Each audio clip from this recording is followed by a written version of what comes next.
If you're looking for the best Ghost of Yotei settings, I've got just a video here for you. We're going to break down everything, and I'll give you the best suggestions for performance, for graphics, and yes, controls. Starting with camera speed, right? So some people really like to be able to pan around the screen very quickly, right? So if you see it the way it is, as default right now, this is how it pans. And it's not very quick. It's pretty slow.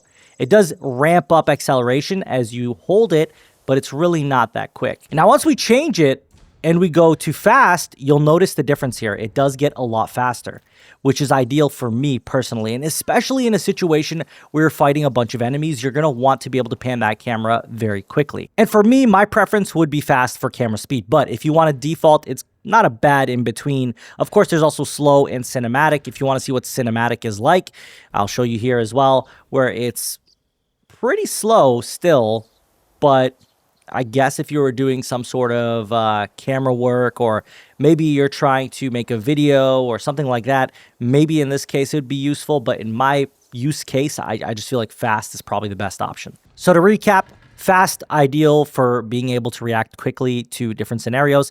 Default for those who are okay with a moderate speed. And if you want slower, you can always hit slow or cinematic there. But default, again, is probably a safe ground, but fast is what I prefer. Next, we've got camera wobble intensity. This is supposed to give more of a cinematic feel to the game. This is pretty much going to just stop the shake intensity. You can even set it all the way to 0 if that is something you like, or if you don't like the shaking of the camera. Some people do get motion sickness from that. That is an option for you. Or if you just want a really clean view of what's happening, that's a way to go as well. But again, cinematic situation, you're probably going to want that camera wobble to be there. So interestingly enough, they've added a stick drift compensation toggle. If you have some stick drift on your controller, because some people do get it, then you can actually turn this on, and it's going to help with reducing the movement of the stick. So while the controller is at rest, unwanted movement of the player camera is reduced.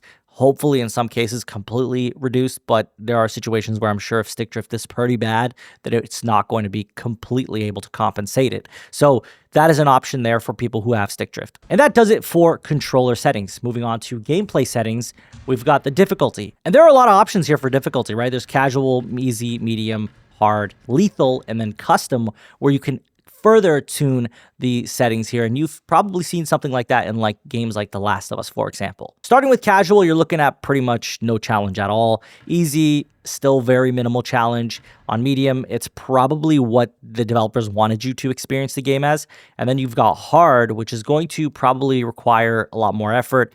Enemies are going to be harder, and you're going to take a lot more damage. And then lethal is pretty much you're going to take a ton of damage, and you're going to have to be very good at blocking, parrying, and making sure counters are well timed. So it's going to be the most increased challenge there is as far as difficulties go. The interesting thing is custom, though. If you were looking for something in between everything, right, you can customize enemy aggression, timing windows, enemy damage, stealth, and hero bonus perks. So if you want aggressive enemies, but you want a little more timing on your parries and blocks, you can do that. If you want enemy damage to be a little lower while still having very aggressive enemies, you could still do that. If you want to increase stealth difficulty or decrease it, but have all the settings turned up, you can still do that. So it really allows you to finely tune the settings that you want in this game. Moving on, we've got target lock. This is an interesting one, guys. This is a very interesting one. A lot of people didn't like that there was no target locking in Ghost of Tsushima, and there's a reason for it, right? Like, while you do have the option to enable target locking, I feel like it locks you in quite a lot. You're not going to be able to switch enemies on the fly. So while I feel like disabled is the way to go, especially it being the default setting, if you really need that lock-on setting, it's here and it's enabled. And then you can also do swap on defeat, which will allow you to lock on to different enemies within it as well. So again, giving us a lot of options, but honestly, I think the way the game is built, it's really well built for not having target locking. Next, we've got the graphics mode, and this is going to depend on what platform you're on. If you're on PS5, you're going to have specific settings. If you're on PS5 Pro, you're going to have specific settings. So on PS5, you're going to have 3 settings. You're going to have quality, performance, ray tracing. On quality, you're looking at 30 FPS at a higher resolution. On performance, you're looking at 60 FPS at a lower resolution. And on ray tracing, you're looking at higher quality lighting, and it's targeting 30 FPS at an intermediate resolution. That is your options for PS5 owners. If you're looking for very smooth gameplay, go performance. If you want the best resolution possible, go quality. And if you want the best lighting, At 30 FPS, you go ray tracing. For my PS5 owners out there, Ray Tracing Pro is there for us as we are going to be able to play at 60 FPS at the intermediate resolution. So basically, we're getting ray tracing mode at 60 FPS. So we're getting a bit of both, being that performance and quality in ray tracing mode coming together. The one thing I would have liked to see is a quality mode at 60 FPS. Would have been really cool even if we didn't have the ray tracing mode, so we could have that higher resolution and get 60 FPS, but that's not an option here. So again, I think for PS5 Pro owners, that Ray Tracing Pro is going to look fantastic. I'll show you a quick example of them. So at quality, this is what you're looking at. Not sure if it does it justice, right? On performance, you can see that smoothness to it. A lot smoother here. Ray Tracing mode, 30 FPS here.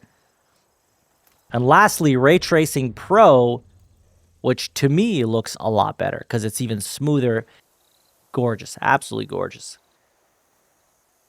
All right, next we've got motion blur. I mean, those of you who don't like motion blur on, and there's a lot of people who don't like motion blur on, that's an option for you to turn it off. Thankfully, they did add an ability to do that. Next, we've got some settings to clean up the HUD. Even though it is super clean already, you can turn off enemy status meters. So this will basically just turn off any staggering meters on them whatsoever. You can also turn on expert HUD, which will minimize heads-up display elements to be more immersive, but less descriptive. So this is for people who either just want a super clean heads-up display, or for those who are looking to challenge themselves even more by removing more information off the screen for you. But honestly, I love the idea of having a cleaner display, but it comes at a sacrifice if you are not familiar with the game. So if you're an expert at this game, go ahead, turn it off. If not, if you're new, standard is probably ideal. It still looks super clean. They've also added a show mask and cutscenes option. So those of you who really don't like that, you know, Atsu is not Jin, hey, you can always turn on the mask option. So then you won't ever have to see Atsu's face.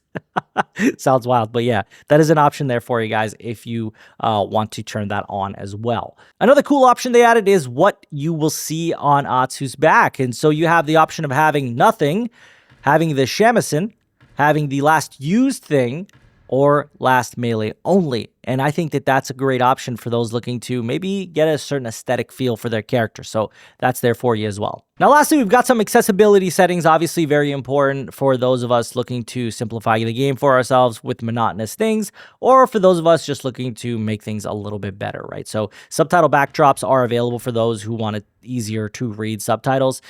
Personally speaking, I do like to play with subtitles on, and I feel like that is a good option for us. For those looking for better visual aids, we can also increase the combat queue. So it'll increase the glint size for those of us who want to be able to see them very clearly. So that is actually something that I find could be very useful. Another great option is enhancing the wind's visibility. I turned this on Tsushima, and this, again, I will recommend people turn it on because sometimes when the wind's blowing, you can't really see it exactly as to where it's pointing to, but with enhanced wind visibility, you're gonna find it's better. And I'll show you an example here. With it off, this is what default looks like. So you see it, it's there, it's very clear, but let's see what it looks like when we turn it on. So we're going to turn on enhanced wind visibility. Let's see. Here we are. And as you can see, it's a lot more visible. It is very clear what direction it's telling us to go. And so very, very key tip here that you are going to want to turn this on. Something to also support this is wind gust camera, and it's going to point in the direction you need to go. So if you turn this on, for example here, let's look this way, and you activate the wind gust, it's going to point you in the direction. So even if you were going this way over here, right? Let's say you're going this way, and you activate it, it's going to point you in the direction that you need to go.